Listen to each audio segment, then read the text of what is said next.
कसं काय मंडळी, हिमांशूची सुरुवात झाली साईबाबाच्या मंदिरापासून. मग नंतर गणपतीचं मंदिर होतं, तिथे पाया वगैरे पडले. मंदिर साईबाबाचा बंद होतं, त्यामुळे सॅड सॅड फील होत होतं त्याला. मग गणपतीच्या मंदिरात नेलं, मस्त त्याला आवडलं, त्यांनीच तो व्हिडिओ काढलाय.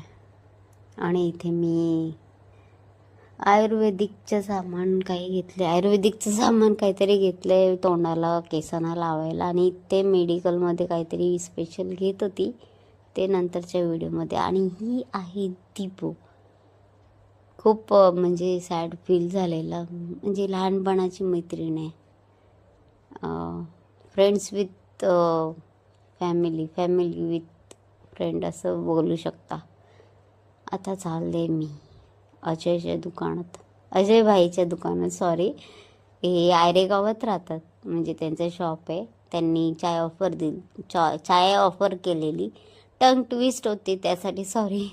इमांजी त्याला खूप खुश होतं. त्यांच्या बाजूलाच किराणा दुकान आहे, मी तिकडे सावण वगैरे घेतला.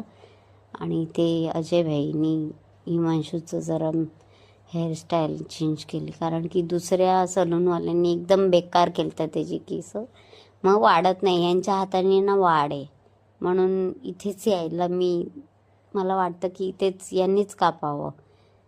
हे चांगले कापतात, त्याला तिथेच कम्फर्ट झोन आहे अजयबाईकडे त्याचा, हिमांशूचा. हिमांशू आणि ओम एकच आहे, तो माझा मुलगा आहे. हा छोटू बसलाय तो टेबलवर, नाही चेअरवर, सॉरी. काय बोलते काय नाही. आत्ताचा पीक आणि नंतरचा पीक ॲड करीन, ते तुम्ही नक्की बघा. लुक थोडंसं चेंज होतं, हेअरस्टाईल मेन असते पोरांमध्ये. पोरांचं एवढं काही माहीत नाही, तरी पण बऱ्यापैकी आहे की गोष्ट, की हेअरस्टाईलवरून लुक कळून येतं ना कसं काय ते. नाहीतर कसं होतं तो पहिले कसं वाटत होतं, आता हेअर कट केल्यानंतर जरा चांगलं वाटतं. त्याला आईस्क्रीम पाहिजे होती तर ते दिली.